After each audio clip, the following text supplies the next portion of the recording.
Hello friends, வணக்கம். நான் Agnes. கைத்தொழில் முனைவோர் சேனலுக்கு உங்களை வரவேற்கிறேன். வியூவர்ஸ், உங்களோட டவுட்ஸுக்கு நான் ஆன்சர் பண்ணுறேன். இன்னமும் வேறு ஏதாவது டவுட்ஸ் இருந்ததுன்னா கமெண்ட்ஸில் கேளுங்க. இந்த மாதிரி இன்னொரு வீடியோவும் மேக் பண்ணலான்னு நினைக்கிறேன். நிறைய பேருக்கு வர டவுட் என்ன அப்படின்னா, இப்போ வந்து நம்மளோட எட்ஸி ஷாப்பை நீங்கள் ஓப்பன் பண்ணி தருவீங்களா அப்படின்னு கேட்டிருக்காங்க.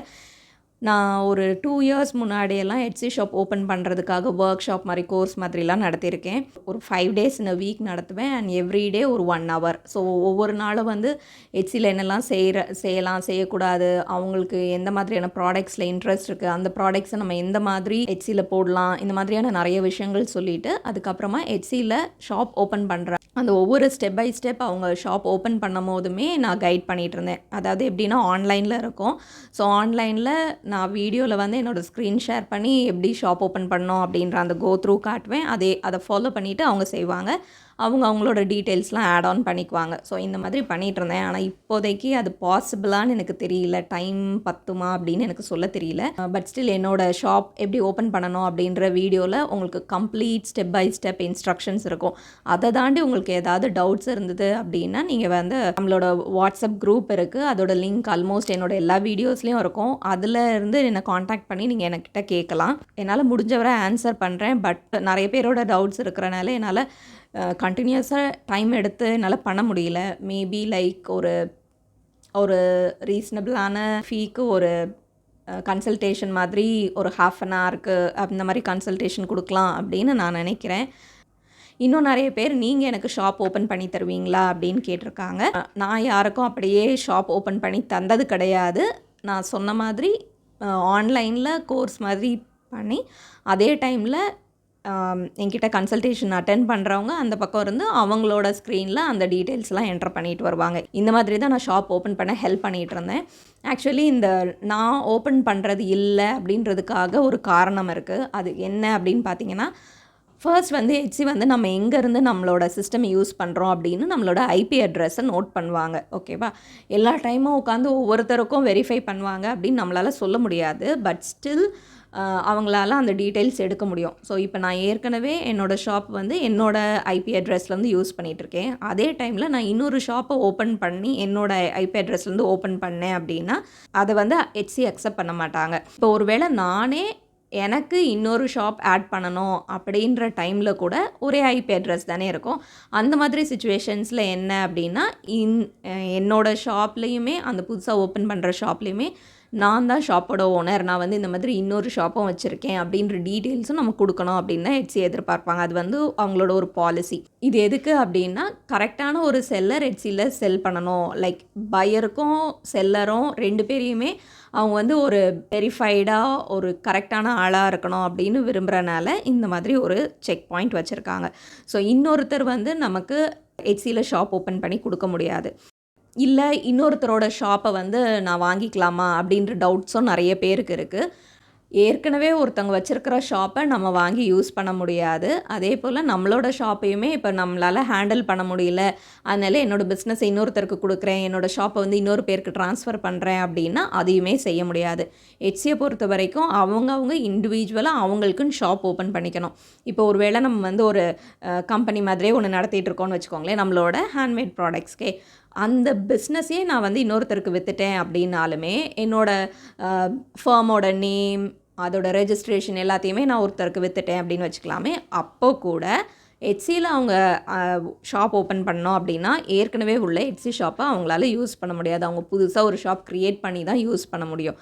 இதுக்கு முக்கியமான காரணம் என்ன அப்படின்னு பார்த்தோம்னா, நம்மளோட பர்சனல் டீட்டெயில்ஸ்லாம் நம்ம கொடுக்குறோம் இல்லையா, நம்மளோட பேங்க் டீட்டெயில்ஸ், இப்போ எட்ஸி பேமெண்ட்ஸ் இருக்கிறனால நம்மளோட பே ஆனர் அக்கௌண்ட், எல்லா விஷயங்களும் நம்ம கொடுக்குறோம். ஸோ அதனால் இது வந்து டேக்ஸ் கட்டுறதுக்குமே நம்மளோட டைரக்ட் லிங்க் வந்து நம்மளோட எட்ஸி ஷாப்பில் தான் இருக்குது. ஸோ இது எல்லாத்தையுமே ஒழுங்காக அவங்க ஸ்ட்ரீம்லைனாக கொண்டு போகணும் அப்படின்னா ஈஸியான வேலை என்னென்னா அவங்கவுங்க தனித்தனியாக ஷாப் ஓப்பன் பண்ணுறது. அதனால தான் அதை அக்செப்ட் பண்ண மாட்டுறாங்க.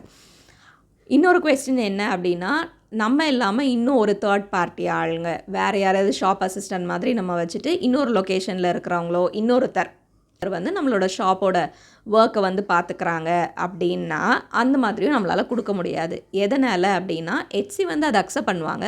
பட் எட்ஸி என்ன சொல்கிறாங்க அப்படின்னா, இது வந்து உங்களோட பர்சனல் ரிஸ்க். ஏன் அப்படின்னா, இப்போ எட்ஸியில் நம்மளோட எட்ஸியில் உள்ள க்ரெடென்ஷியல்ஸ், லாகின் க்ரெடென்ஷியல்ஸ் இருக்குது இல்லையா, நம்மளோட login name, user name, password இந்த மாதிரியான டீட்டெயில்ஸை நம்ம இன்னொருத்தர்கிட்ட கொடுத்து அவங்க ஓப்பன் பண்ணாங்க அப்படின்னா நம்மளோட எல்லா டீட்டெயில்ஸுமே டேஷ்போர்டில் உள்ள அத்தனை விஷயமே எல்லாராலையும் அக்சஸ் பண்ண முடியும், யார்கிட்டலாம் நம்மளோட யூசர் நேம், பாஸ்வேர்டு இருக்குதோ. இப்போ ஃபார் எக்ஸாம்பிள் இப்போ என்னோடய யூடியூப் சேனல் வச்சுக்கோங்களேன். இப்போ யூடியூப்லலாம் என்ன பண்ணுவாங்க அப்படின்னா, இப்போ என்னால் மட்டும் தனியாக என்னோடய சேனலை மேனேஜ் பண்ண முடியல, யூடியூப்காக ஒரு மேனேஜர்னு ஒரு ஆளை வைக்கணும் அப்படின்னு நான் விரும்பலாம். இல்லை அட்மினிஸ்ட்ரேஷன் ஒர்க்ஸ் வந்து இப்போ யூடியூப்பில் உள்ள டிஸ்கிரிப்ஷன், டைட்டில் மாற்றுறது, வீடியோ அப்லோட் பண்ணுற வேலை, அந்த மாதிரி வீடியோ ரிலேட்டடான நிறைய வேலைகள் இருக்கு இல்லையா. ஸோ அந்த இன்ஃபர்மேஷன் எல்லாம் யாராவது மேனேஜ் பண்ணணும், என்னால் வீடியோ மட்டும்தான் க்ரியேட் பண்ண முடியுது, மிச்ச வேலைகள்லாம் என்னால் பார்க்க முடியல அப்படின்னா அதுக்காக நான் சில பேரை அசைன் பண்ணலாம். அவங்க வந்து என் கூட தான் இருந்து என்னோடய ஸ்டுடியோலேயே அவங்க ஒர்க் பண்ணணும் அப்படின்னு கிடையாது, வேறு எங்கேயாவது உள்ள ஆட்கள்கிட்ட கூட நான் வந்து கொடுக்கலாம். இந்த மாதிரி டைமில் பார்த்தீங்க அப்படின்னா யூடியூப்பில் என்னோட டீட்டெயில்ஸ் என்னெல்லாம் அவங்களால பார்க்க முடியும் அப்படின்றத நான் ரெஸ்ட்ரிக்ட் பண்ணலாம். இப்போ உதாரணத்துக்கு பார்த்தீங்கன்னா எனக்கு எவ்வளோ ஏர்னிங்ஸ் வருது, அதே போல் அவங்க வந்து வீடியோவில் எதை மட்டும்தான் எடிட் பண்ண முடியும், எந்த பார்ட் ஆஃப் த வீடியோஸில் அவங்களோட ஒர்க் அவங்க பண்ணலாம், பண்ணக்கூடாது அப்படின்னு நிறைய விதமான செக் பாயிண்ட்ஸில் நான் வந்து இதெல்லாம் அவங்க யூஸ் பண்ணலாம், யூஸ் பண்ணக்கூடாது அப்படின்ற பெர்மிஷன் வந்து என்னால் கொடுக்க முடியும். பட் எட்ஸியை பொறுத்த வரைக்கும் இந்த மாதிரி எந்த ரெஸ்ட்ரிக்ஷன்ஸும் கிடையாது. யார்கிட்ட யூசர் நேம், பாஸ்வேர்டு இருந்தாலும் அவங்களால யூஸ் பண்ண முடியும். இதனால யார்கிட்டையும் நம்மளோட லாகின் இன்ஃபர்மேஷனை ஜஸ்ட் லைக் தட் கொடுக்குறது வந்து சேஃப் கிடையாது. ஈவன் தோ எட்ஸியில் வந்து 2 ஃபேக்டர் ஆத்தென்டிஃபிகேஷன் இருக்குது. அதாவது ஒவ்வொரு வாட்டியும் நம்ம எட்ஸியில் லாகின் பண்ணும்போது ஓடிபி நம்மளோட ஃபோன் நம்பருக்கு வரும், அதில் நம்ம வெரிஃபை பண்ணால் மட்டும்தான் யூஸ் பண்ண முடியும், அந்த டீட்டெயில்ஸ் இருக்குது. இப்போ ஒருவேளை நீங்கள் வந்து அந்த ஷாப்போட டீட்டெயில்ஸ்லாம் கொடுத்துருக்கீங்க, உங்களுக்கு உடனே ஓடிபி வருது, அந்த ஓடிபியில் நீங்கள் வெரிஃபை கொடுத்துட்டீங்க, ஸோ அவங்களால அதை வந்து அக்சஸ் பண்ண முடியும். அந்த அக்சஸ் பண்ணதுக்கு அப்புறமா கூட அவங்க நிறைய விஷயங்கள் மாற்றலாம், சரியா. ஸோ இதனால இது கொஞ்சம் ரிஸ்கி அப்படின்றனால எட்ஸி வந்து இதுக்கு சப்போர்ட் பண்ணலை. பட் ஸ்டில் சில நேரம் நம்மளால் மேனேஜ் பண்ணுறது கஷ்டமாக இருக்கும். இப்போ வந்து ப்ராடக்ட்டும் செய்து அந்த ப்ராடக்ட்டில் உள்ள எல்லா விஷயமும் பார்த்துட்டு இருக்கும் போது நம்மளால் டைம் ஸ்பெண்ட் பண்ணி நம்மளோட ஷாப்பை மெயின்டைன் பண்ண முடியலை அப்படின்ற டைமில் தேர்ட் பார்ட்டி ஆட்களுக்கு கொடுக்கணும் அப்படின்னா உங்களோட ஓன் ரிஸ்கில் நீங்கள் கொடுக்கலாம். அப்படி இல்லைனா இன்னொன்று பாசிபிளாக என்ன பண்ணலாம் அப்படின்னா, மேபி நம்ம வந்து ஒரு ஆஃபீஸ் மாதிரி வச்சுருக்கலாம், இல்லை ஜஸ்ட் நம்ம வீட்டில் கூட இன்னொருத்தரை கூப்பிட்டு அவங்கள வந்து இந்த மாதிரி வேலைகளை பார்க்க சொல்லலாம். இந்த சென்ஸ் நம்மளோட சிஸ்டம்லேருந்து, நம்மளோட டேஷ்போர்ட்லேருந்து அவங்க ஒர்க் பண்ணுற மாதிரி, அப்போ கொஞ்சம் கூட சேஃபராக இருக்கும். ஸோ இந்த ஆப்ஷன் நீங்கள் யூஸ் பண்ணலாம்.